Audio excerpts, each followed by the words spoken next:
तो चलिए बुलेटिन की शुरुआत करते हैं। नेपाल में सोशल मीडिया पर बैन लगाने को लेकर सोमवार से युवा का विरोध प्रदर्शन जारी है। अब तक इसमें 19 लोगों की मौत हुई है। प्रदर्शनकारियों ने मंगलवार को राष्ट्रपति निवास, पूर्व प्रधानमंत्री पुष्प कमल दहल प्रचंड और शेर बहादुर देउबा के घर तोड़फोड़ की है। साथ ही कल गृह मंत्री के पद से इस्तीफा देने वाले रमेश लेखक और संचार मंत्री पृथ्वी सुब्बा गुरुंग के घर आगजनी भी की गई है। इस बीच सरकार में इस्तीफे का सिलसिला शुरू हो गया है। अब तक 4 मंत्रियों ने इस्तीफा दे दिया है। इनमें गृह मंत्री रमेश लेखक, कृषि मंत्री रामनाथ अधिकारी, स्वास्थ्य मंत्री प्रदीप पौडेल और जल आपूर्ति मंत्री प्रदीप यादव शामिल है। इस बीच पीएम ओली ने आज शाम 6 बजे सर्वदलीय बैठक बुलाई है। तो ये तस्वीरें सामने ये नेपाल में तख्ता पलट हुआ है। प्रदर्शन का विकराल रूप देखने को मिल रहा है। कहीं भारी पुलिस बल तैनात किए गए हैं। मंत्री नेताओं के घर पर यहाँ धावा बोला गया है। प्रदर्शन के दौरान पथराव भी हुई है। संसद भवन के बाहर प्रदर्शन किया जा रहा है। तो इन तमाम घटनाओं के बीच पीएम ओली ने आज शाम 6 बजे सर्वदलीय बैठक बुलाई है।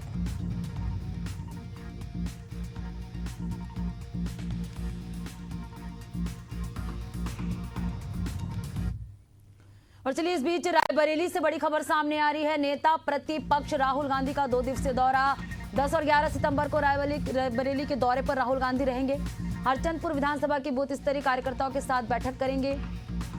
गोरा बाजार चौराहे स्थित अशोक स्तंभ का लोकार्पण करेंगे। 11 सितंबर को दिशा की बैठक अध्यक्षता करेंगे। दिशा की बैठक के बाद लखनऊ होते हुए दिल्ली होंगे वापस। तो रायबरेली के दौरे पर राहुल गांधी रहेंगे। 10 और 11 सितंबर को 2 दिवसीय रायबरेली के दौरे पर राहुल गांधी रहेंगे।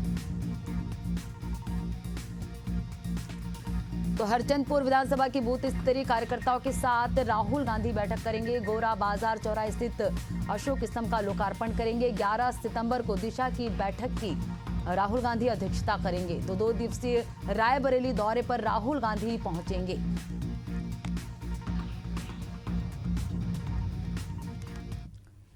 अगली बड़ी खबर की रुख करेंगे। सख्ती से है अवैध भंडारण और कालाबाजारी पर कृषि विभाग ने शिकंजा कसा है। 142 टन से अधिक खाद का अवैध भंडारण का भांडाफोड़ किया है। सुनील अग्रवाल के गोदाम से 51.85 टन अवैध खाद जब्त किया है। नारायण ट्रेडर्स से 90.2 टन अवैध खाद जब्त किया है।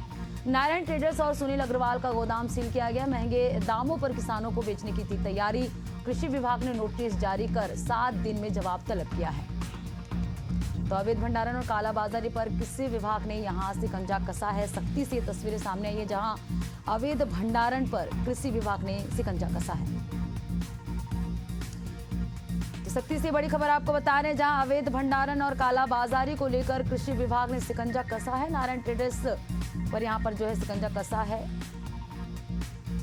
7 दिन में जवाब भी विभाग ने नोटिस जारी कर तलब किया है। इस बीच राजधानी रायपुर से बड़ी खबर सामने आ रही है। ड्रग्स केस से जुड़ी बड़ी खबर आपको बता रहे हैं। पुलिस का एक दल ओडिशा के लिए रवाना हुआ। एसीबी ईओडब्ल्यू के अधिकारी भी पुलिस टीम में शामिल है। क्लब, पब्स और फार्म हाउस में ड्रग्स खपाने का खुलासा पुलिस ने किया है।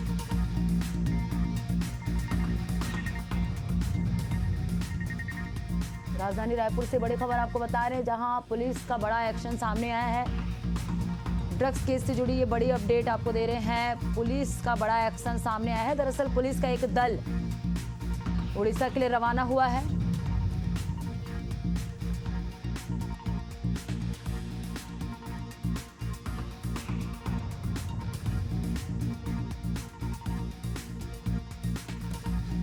पुलिस का एक दल उड़ीसा के लिए रवाना हुआ।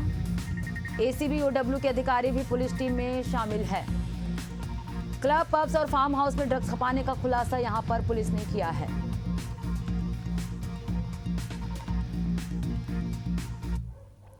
चलिए बात करेंगे अगली खबर की। उत्तराखंड में इस साल आई तबाही ने प्रदेश भर में 5,700 करोड़ से ज्यादा का नुकसान पहुंचाया है। इसको लेकर राज्य सरकार ने केंद्र सरकार से मुआवजे की मांग की है। केंद्र सरकार ने क्षति का जायजा लेने के लिए एक टीम भी भेजी है, जिसे लेकर कांग्रेस प्रदेश अध्यक्ष करण माहरा ने भाजपा पर कई सवाल खड़े किए हैं। उन्होंने कहा कि केवल 5,700 करोड़ के लिए ही कार्य किया जा रहा है। प्रदेश में आई आपदा मानव रचित और भाजपा रचित है।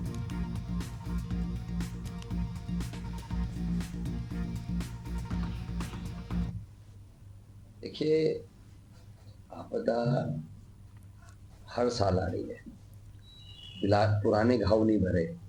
जब आपको याद होगा मैं केदारनाथ पद यात्रा में था, तो सोनप्रयाग के पास जो बादल फटा और नुकसान हुआ, उसकी आज तक भरपाई नहीं हो पाई। उसी तरीके से जोशीमठ अभी भी उसी हालत पे है जैसा था, और अभी नए घाव लगे। करीब करीब 5 जगह लगातार बादल फटने की घटनाएं सामने आई है।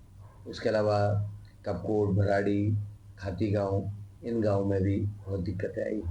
मेरा ये मानना है कि लगभग 15 से 20 हजार करोड़ की सहायता उत्तराखंड को केंद्र सरकार से मिलेगी, तभी हम जो है इन सब चीजों से निपट पाएंगे, इनको सही करना। एमपी के सालई गांव में उस वक्त हड़कंप मच गया जब सड़क पर एक चीता घूमता नजर आया, जिसके बाद से गांव के लोगों में दहशत फैली हुई है। बताया जा रहा है कि ये आशा मादा चीता का शावक KP1 है, जो खूनों से निकलकर लंबे समय से सबलगढ़ क्षेत्र में घूम रहा है। ग्रामीणों ने इसका वीडियो बनाकर सोशल मीडिया पर वायरल किया है। इधर मामले की सूचना मिलने पर चीता मित्र और वन विभाग ने लोगों से अपील की है कि अकेले खेतों में न जाए।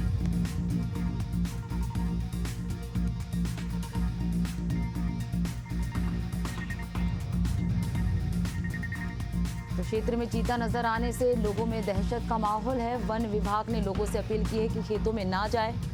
सुरक्षा के मद्देनजर वन विभाग ने लोगों से अपील की है।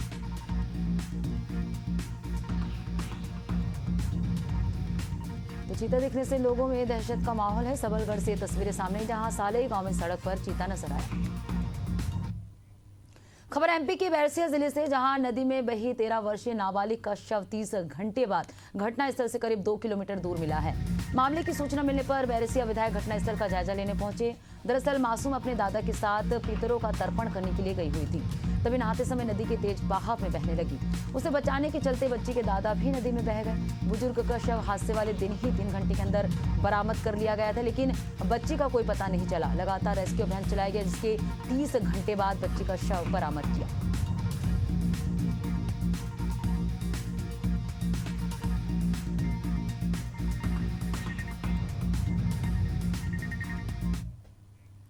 खबर यूपी के झांसी से, जहां इलाहाबाद बैंक तिराहे के पौष इलाके में चल रहे इस्पात सेंटर में अनैतिक कार्यों का भांडाफोड़ करते हुए पुलिस ने संचालकों समेत 6 युवक युवती को गिरफ्तार किया है। पूछताछ में खुलासा हुआ कि भारत के कोने कोने से लड़कियों को बुलाया जाता था और उन्हें बंधक बनाकर रखा जाता था।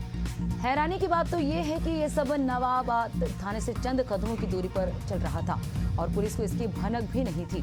बता दें कि झांसी में 57 से ज्यादा इस्पात सेंटर संचालित हो रहे हैं और उनके पर्दे के पीछे की कहानी लगभग एक जैसी ही है, लेकिन जिम्मेदार आंख मूंदे हुए जिससे ऐसे गंदे काम संभव हो पा रहे हैं।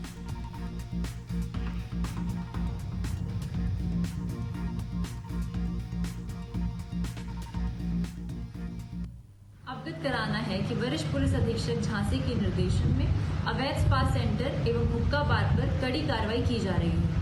इसी क्रम में कल दिनांक 7/9/2025 me and memory spa centre थाना नवाबाद पे छापेमारी की गई। पुलिस को मौके पे अवैध गतिविधियां दिखाई दी एवं आपत्तिजनक सामग्री भी बरामद हुई। मौके से हमने 6 लोगों को गिरफ्तार किया, जिसमें महिलाएं और पुरुष दोनों ही शामिल हैं। 6 महिलाओं को हमने रेस्क्यू किया और उनकी काउंसलिंग कराई। थाना नवाबाद पर इमोरल ट्रैफिक प्रिवेंशन एक्ट की सुसंगत धाराओं में मुकदमा पंजीकृत किया गया है।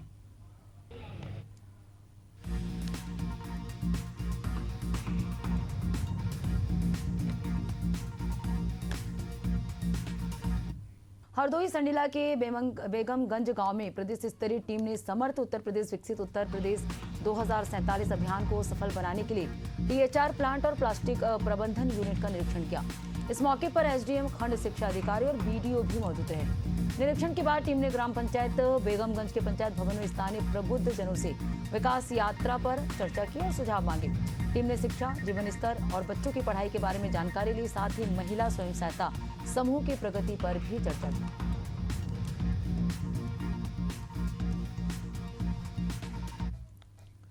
गुरेला पिंडरा मरवाही जिले में एक दुष्कर्म का आरोपी कोर्ट में पेशी के दौरान भाग निकला। वो 2 पुलिसकर्मी को चकमा देकर और दीवार फांदकर फरार हो गया। इस घटना के बाद पुलिस की कार्यप्रणाली पर सवाल उठ रहे हैं। हालांकि एसपी ने लापरवाही बरतने वाले 2 आरक्षकों को निलंबित कर दिया है।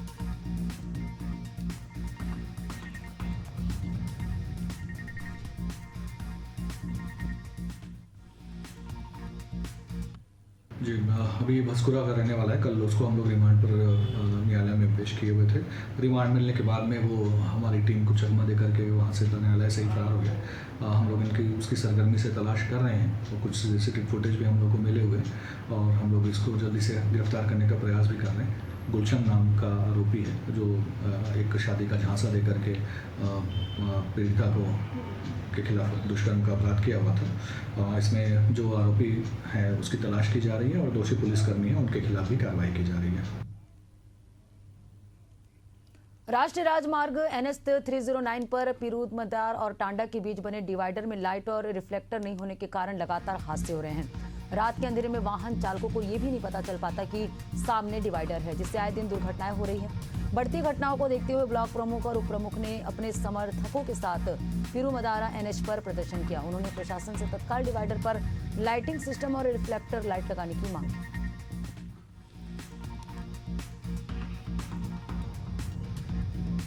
देखिए, जिस तरीके से टांडा चौराहे पर और पिरुमदारा चौराहे पर डिवाइडर बनाए गए हैं, ये डिवाइडर मौत के डिवाइडर हो गए और यहाँ पर आए दिन दुर्घटनाएं हो रही हैं। लोगों को जो डिवाइडर है वो डिवाइडर बिल्कुल दिखाई नहीं देते, क्योंकि उस पर ना वहाँ पर कोई लाइट है, ना वहाँ पर रिफ्लेक्टर है, ना ही वहाँ पर रेडियम की कोई व्यवस्था की गई है ताकि वो दूर से दिखाई दे। आपने देखा होगा परसों एक SDM साहब यहाँ पर संभल के SDM साहब थे, उनकी पत्नी कितनी गंभीर रूप से जो है घायल हो गई है। तो 1.5 साल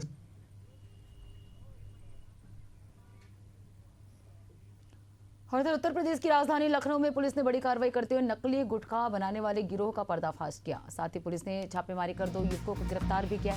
मौके से 3 पैकिंग मशीनें, 3 बोरी कच्चा माल और 6 बोरी तैयार पैकिंग माल बरामद किया गया है।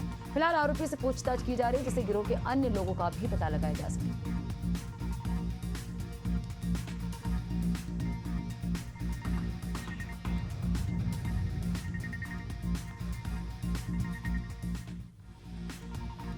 तो लखनऊ में नकली गुटखा बनाने वाले गिरोह का पुलिस ने भांडाफोड़ किया। पुलिस ने नकली गुटखा कारखाने पर छापेमार कार्रवाई की है। गिरोह के 2 युवकों को पुलिस ने गिरफ्तार भी किया है। तो लखनऊ से तस्वीरें सामने, जहां गुटखा बनाने वाले गिरोह का भांडाफोड़ लखनऊ पुलिस ने की है। पुलिस ने नकली गुटखा कारखाने पर छापेमार कार्रवाई की है और इस मामले में पुलिस ने 2 आरोपी को भी गिरफ्तार किया है। उत्तराखंड की रामनगर कोतवाली पुलिस को बड़ी सफलता मिली है, जहां पुलिस ने एक कुख्यात शीटर बदमाश को चोरी के मामले में गिरफ्तार कर चोरी किए हुए सामान को जब्त कर लिया है। घटना के संबंध में अरुण कुमार सैनी ने बताया कि पिछले माह ग्राम चोर पानी में घर का ताला तोड़कर अज्ञात चोरों ने सोने चांदी की जेवरात चोरी करने के साथ ही 80,000 नकदी के साथ अन्य सामान चोरी कर लिया था, जिसके कुछ दिन बाद ही चोरों ने दूसरे घर से सोने चांदी की जेवरात से 70,000 की नकदी चोरी कर ली थी। मामले की शिकायत के बाद पुलिस ने कुख्यात बदमाश को गिरफ्तार कर लिया है।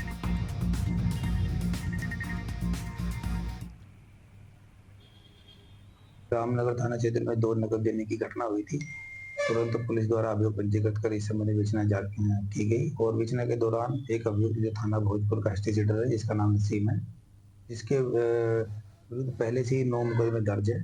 बहुत ही एक्टिव क्रिमिनल था और उसको हमारे द्वारा पतारसी कर और CCTV और अन्य सर्विलांस के आधार पर उसको गिरफ्तार किया गया और दोनों घटनाओं में जो भी माल उसके द्वारा चोरी किया गया था 100% उसमें बरामदगी की गई।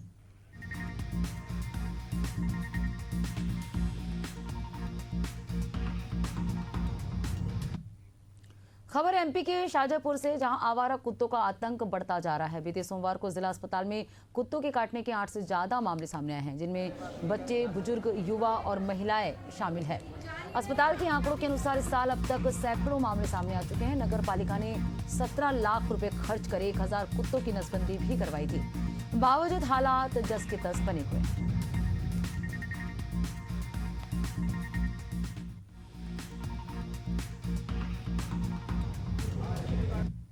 शहर के अंदर एक पागल कुत्ते द्वारा करीब 6-7 लोगों को इसका अपना काटा है। उनका इलाज अस्पताल में चल रहा है। उन्हीं लोगों से मिलने में आया था अस्पताल में और बहुत जल्दी हम कुत्ते को पकड़ने की व्यवस्थाएं और तैयारी कर रहे हैं।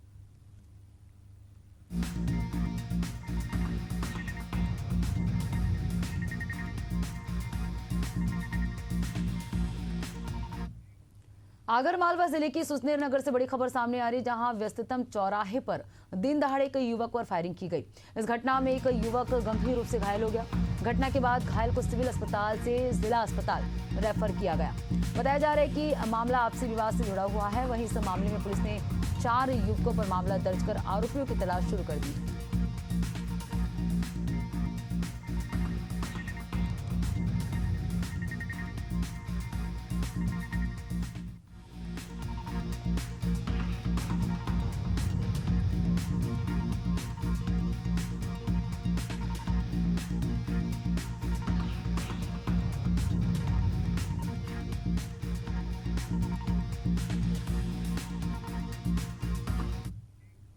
और चलिए इस बीच मंदसौर से बड़ी खबर सामने आ रही है। कुएं में डूबने से युवक की मौत। कुएं में तैरने गया था युवक, ग्रामीणों की मदद से शव को बाहर निकाला गया। मल्हारगढ़ थाना क्षेत्र की ये घटना बताई जा रही है।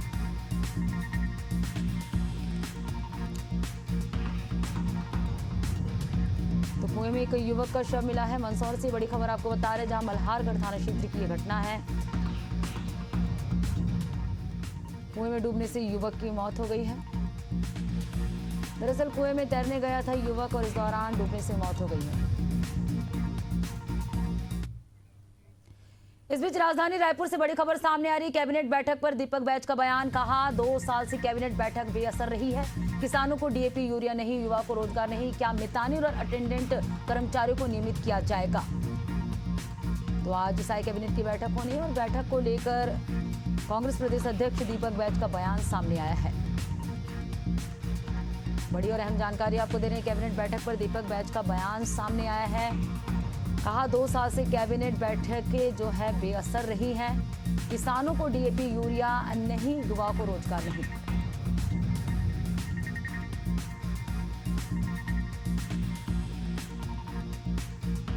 कैबिनेट बैठक पर दीपक बैज का बयान सामने आया है। कहा 2 साल से कैबिनेट बैठकें बेअसर रही हैं।